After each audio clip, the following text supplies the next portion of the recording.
So week 6 had some upsets. I mean, both undefeated teams went down. I'm sure that cost some people some money, but despite all that, honestly, didn't do half bad last week. So we're back again with week 7's picks and bets, but stick with me. We're gonna have GoJo's player prop bets of the week later on, as well as some of my favorite college bets. But what's crack-a-lackin'? It's your boy Broshmo, just in case you did not know. So go ahead, become bro and subscribe. Leave this video a thumbs up if you enjoy the content as always. Let me know what you think in the comment section below, where we have that nice, beautiful football discourse. We're going to start with the Thursday night game, which we'll be doing a watch along for. It's the Jaguars versus the Saints. The most important thing is, does Trevor Lawrence play? Everything is trending that he does.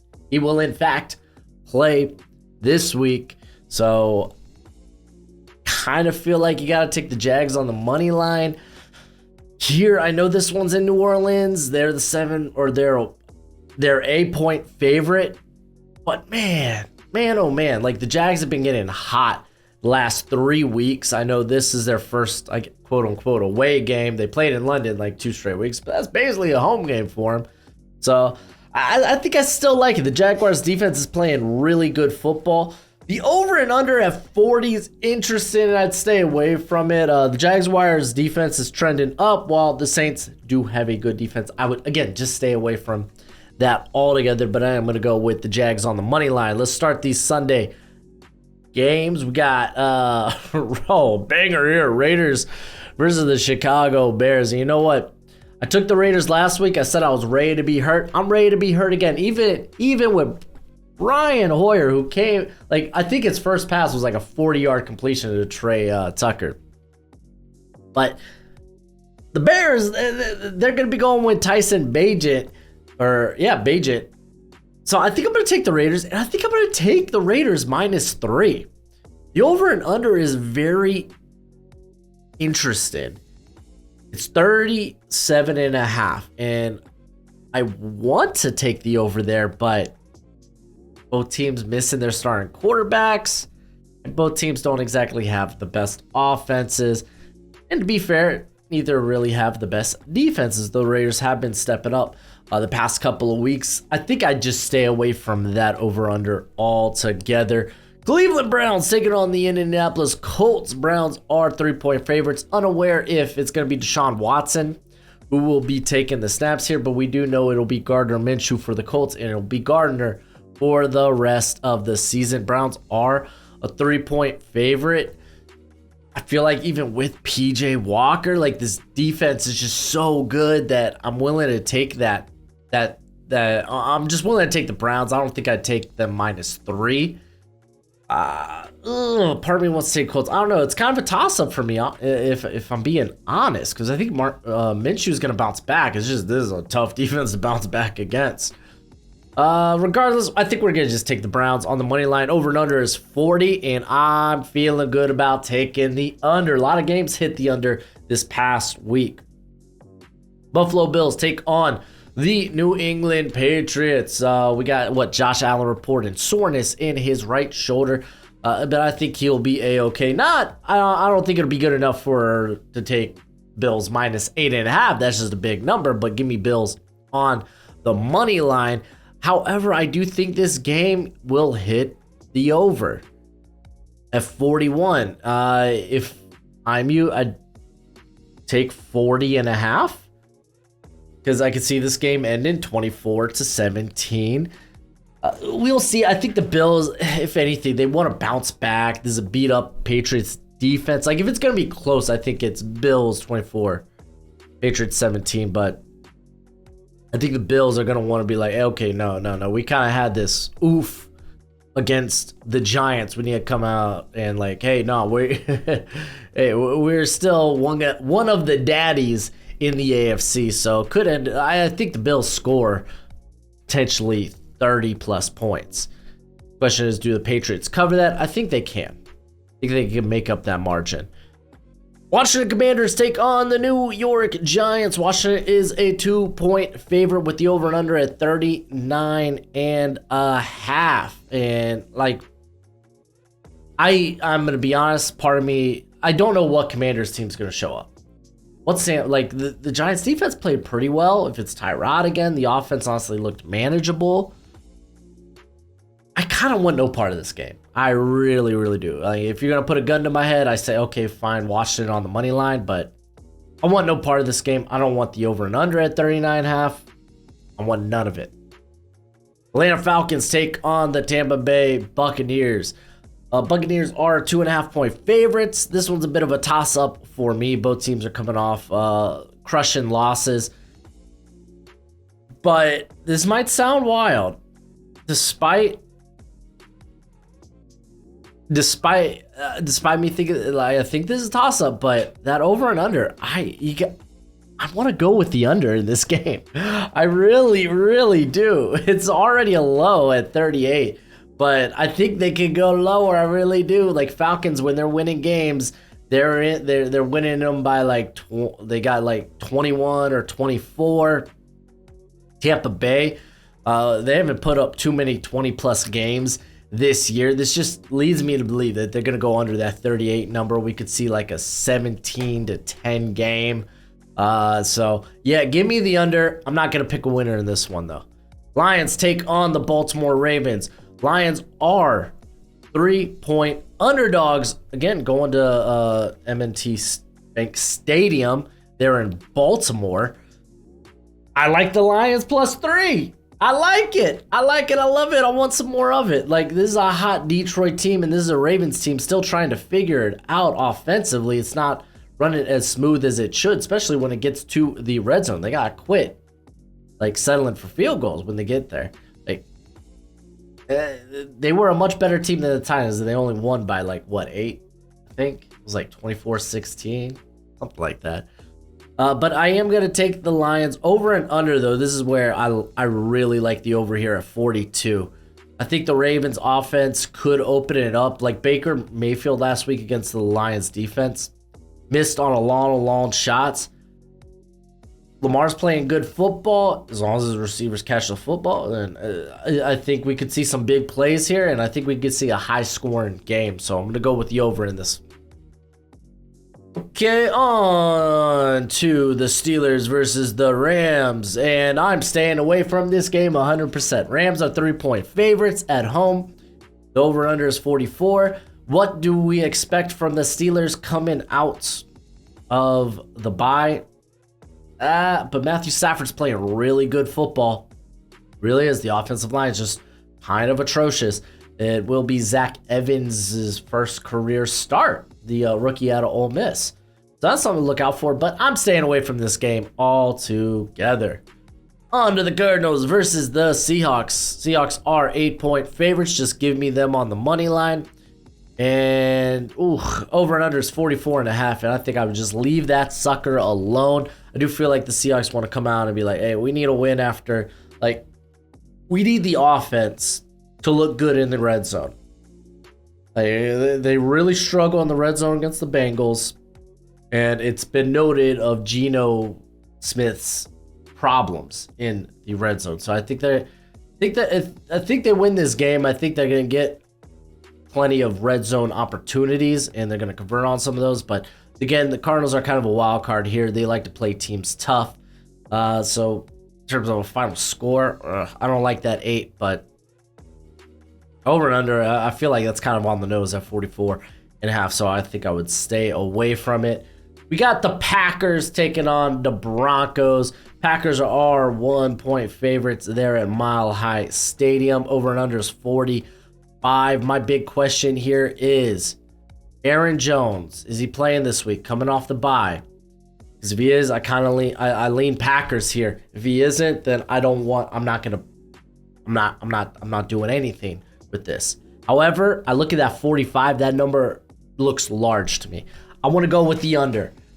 I really do. The Broncos defense stepped up a little bit last week against the Chiefs. Granted, some of that was on Mahomes and company, but it's not like the Packers are scoring a ton of points. It really isn't. I can see this game being like a 20-17, 24-17. There, I mean, at that point, we're still at 41, so kind of it clears. People forget the Packers defense is actually pretty darn good. even though if it's not coached well. They still got a lot of talent there. The Denver offense kind of sucks. It kind of does. So I think this game's gonna be a lower scoring than that 45 total. So that's what I'm most comfortable and confident in, is that under number. Oh man, we're going to Arrowhead. We got the Chiefs. We got the Chargers. Chiefs are 5.5 point favorites. And let me tell y'all, man, that like Chargers plus 5.5 is such a tempting number. It is so tempting.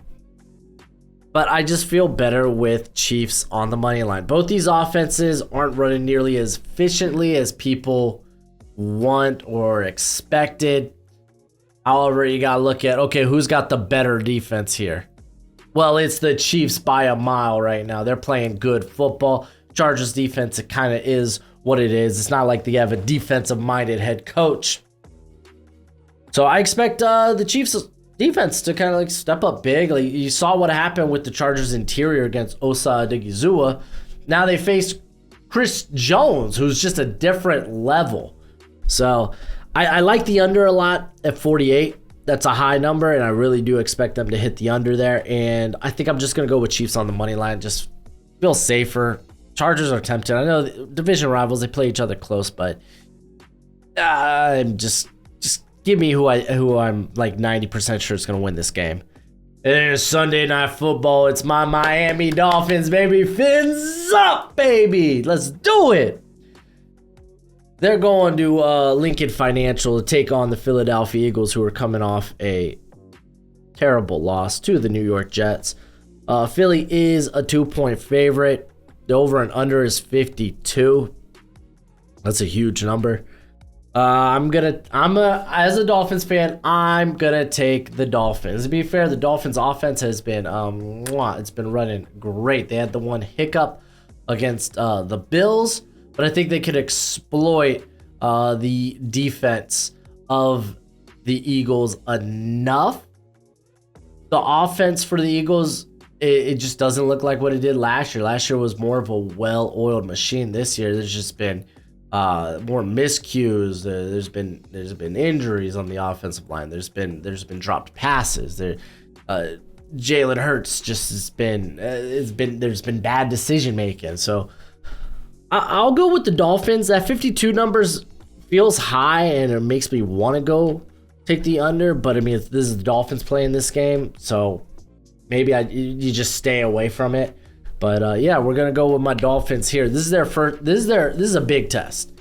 Like, they lost to the Bills, and to be fair, their wins haven't been against like great teams. We got like Giants, Panthers, Patriots, Broncos. I feel like I'm missing one there. Who do they open up with? Oh yeah, the Chargers. I mean, I guess the Chargers technically are their best win. It's not great, but hey, man. Dolphins, I'll start buying into you, man. This is the game. This is the game for me to buy into, y'all.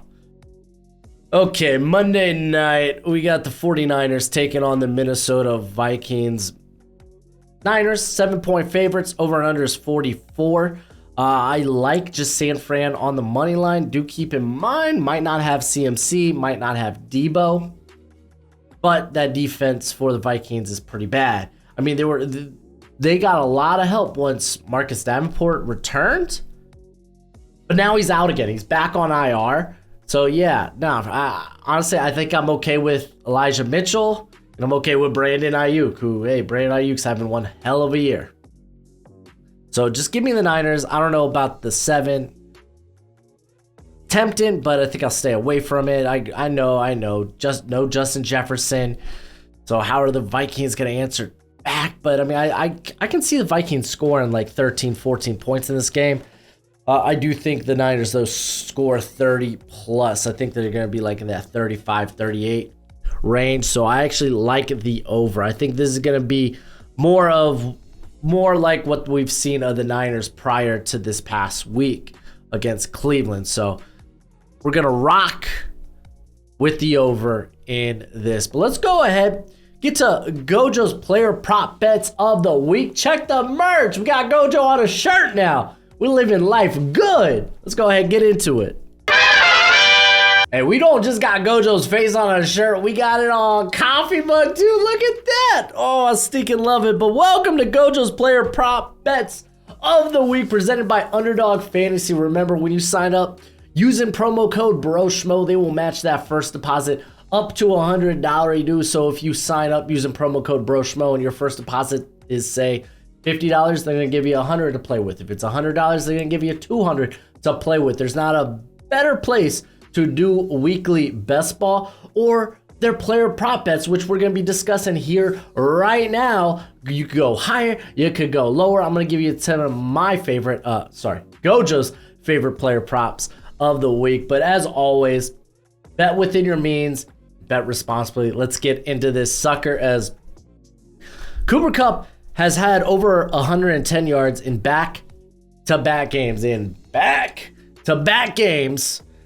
His current total they have him here is 98.5, and I'm going with the higher. Best your sweet cheeks. You think Shadon Sullivan, I think that's who they have in at the slot, is going to stop Cooper Kupp? I don't. I think Cooper Kupp's going to eat in this game. Higher on Ramondre Stevenson rushing yards might be a bit surprising, 44.5. But I know the offensive line has been kind of pee-pee poo-poo for the Patriots, but the Bills, when it comes to stopping the run, I think they're in the top 10. They might be 8 in yards allowed per carry, and it's around like 5 yards per carry. And on top of that, they lost probably their best run stuffing defensive lineman a couple of weeks ago in Daquan Jones. So I think this could sneakily be a good Stevenson game. Lamar Jackson, I'm taking him higher than 217 passing yards. This is going to be a shootout against the Detroit Lions. And the Lions, that coverage unit, they were susceptible last week. They got lucky that Baker missed or just didn't even see a lot of these deep passes. I don't think they're going to get as lucky with Lamar. So I think that 217 number is too low. Sam Howell, I'm going with higher than 229 passing yards. This one was a bit of a tough one for me, but the Giants are a team that have been very susceptible through the air. And Washington's a team that's been starting to move away a lot from the run because it hasn't been working out there. So I think I'm going to go with him, 229. It's a close number, though. Travis Etienne, I have lower than 64.5 rushing yards. And there's a big if in here. If Trevor Lawrence is playing, I'm going to stick with this. If he's not, I'm probably just staying away altogether. But the Saints are a really good run defense unit currently. So, like, I think I kind of wish this number was closer to 70 because I could see him in that maybe like a 61, 62. Because, like, with ETN, he just needs that one big run. He really, really does. But I'm going to go with him lower this week. What else we got here? Okay. I went Patrick Mahomes lower than 292 passing yards. Listen, the offense has not been functioning, I think, well enough for him to get to this number. I get it. I know the Chargers defense, not great. But I do think they could. I just don't see Patrick Mahomes hitting 300 yards in this game.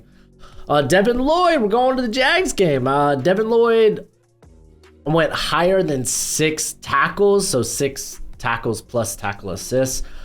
He has played 4 games this season, and he has hit that total in 2 of those games. And then in the other 2, he was at like 5. So just under that. I think he's going to get it in this game. Here we got Anders Carlson, higher than 6.5 kicking points. I think that we're going to see Green Bay move the ball. I don't think we're going to see them necessarily get in the end zone a ton against the Broncos, but they very well can. But I do expect Carlson to at least have 2 or 3 field goals here, which would put him which would put him at 6 or 9. Then he would just need the another field goal. Yeah, I think he's kicking 3 field goals in this game, or at the very least, an extra point to help him clear. Jared Goff, I have higher than 241 passing yards. No David Montgomery. I don't think they're not going to go away from the run, but I do think that they're going to have less success against the Ravens with the run game, with your Craig Reynolds and Jahmyr Gibbs, and I think that'll just open up to a big passing day for Goff once again, so I think he clears that. And then Desmond Ridder, I got him higher than 203 passing yards. I know it's against Tampa's defense. Tampa did just allow 300-some yards to Jared Goff. Desmond Ridder in back-to-back games has over 300. Does this necessarily mean he plays well? I don't think so, but I believe enough in the run defense is so phenomenal for Tampa Bay that they might have to not necessarily abandon the run game because it's Arthur Smith. He's not going to do that. But they are going to have to rely a bit more on Ridder if they're going to move the football consistently. So I'm going with that this week. But let's go ahead and get to some of my favorite college bets of the week. We love college football. So let's talk some college football bets. As always, we got to have James Madison here. They are a covering machine. They covered last week relatively easy, and I think they're going to cover again they're only a 3.5-point favorite over Marshall. Granted, they're heading to Marshall, but this is a team that's been putting up a lot of points. It's a shame for James Madison because they're having a great year, but they're not eligible to win the Sun Belt yet, which is kind of dumb because they just entered or just became a FBS school just last season, so they're not eligible for 2 years, I guess, which is so dumb. They're clearly right now the best team there, but I got them easy. I thought about betting this number up. I thought about taking it to 6.5, but I'm gonna sit on that 3.5 number. Maybe I make a side bet to where I bet that number up. I have Ohio State minus 2.5 against Penn State. Now, I think this is going to be an exceptionally close game. I think it's going to be an exceptionally tough game. This is a big game for Penn State. First-time starter, first-year starter, coming into the horseshoe of all places. I mean, currently, I think Ohio State's a minus 4.5-point favorite. I just bet that down to 2.5 because I think this is going to be a close game. I think it's going to be a good game, but I kind of give the edge to Ohio State. It's going to be interesting. It's going to be our watch-along game, so join us for that. I bet the Oklahoma spread down to 16.5. Well, I'm trying to think. I think it was. I always get scared with Oklahoma if they're going to cover bigger spreads, because they had that the SMU game. They covered right at the end, which was like, oh, thank goodness. But then the Cincinnati game, they couldn't cover the 14.5. They only won by 14. So I bet that one down. Central Florida, kind of a team that's kind of reeling at this point. Missouri, South Carolina, I think we're going to see a lot of points between the Missouri offense and South Carolina's offense. It's currently set at 60.5. I think we cleared that. I really, really do. Matter of fact, we're going to Toledo versus Miami, Ohio. Toledo is coming off a lower scoring affair this past week against, Ball State. So not impressive. But this is kind of like, okay, who's in the driver's seat they're in the MAC, right? I always think MAC, Conference USA. Regardless, I'm going to go with the over at 48.5. Toledo in the past prior to this week, I think they've been a team that can put up points. Miami, Ohio's had some impressive outings, so I think they're clear of that number. Right now, the spread is what? Toledo minus 1.5. So to me, that's such a coin toss game. Virginia's a bad team. North Carolina right now, that offense is humming. So I'll take them to cover 23.5.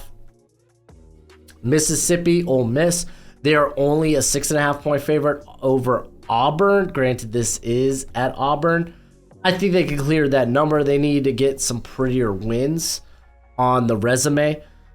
And then Michigan, man. Oh, what was the initial spread? Because I bet this down. I think, let's see. But I mean, Michigan, they're destroying squads right now. But this is a in-state rivalry game. Maybe I think I might go back and just bet the original spread. Currently, it's 24.5. So I probably thought about betting that down to 23.5. But I'm gonna go with 20.5. Regardless, like Michigan, they've been a great team as of late. Because remember, good teams win, but great teams cover, and they've covered like the last 3 weeks. LSU, they're like 30.5 point favorites on Army. Army, it's a triple option stuff, so it's like they're going to be milking time off the clock. I still think LSU wins big, but I'm not confident with the 30 number.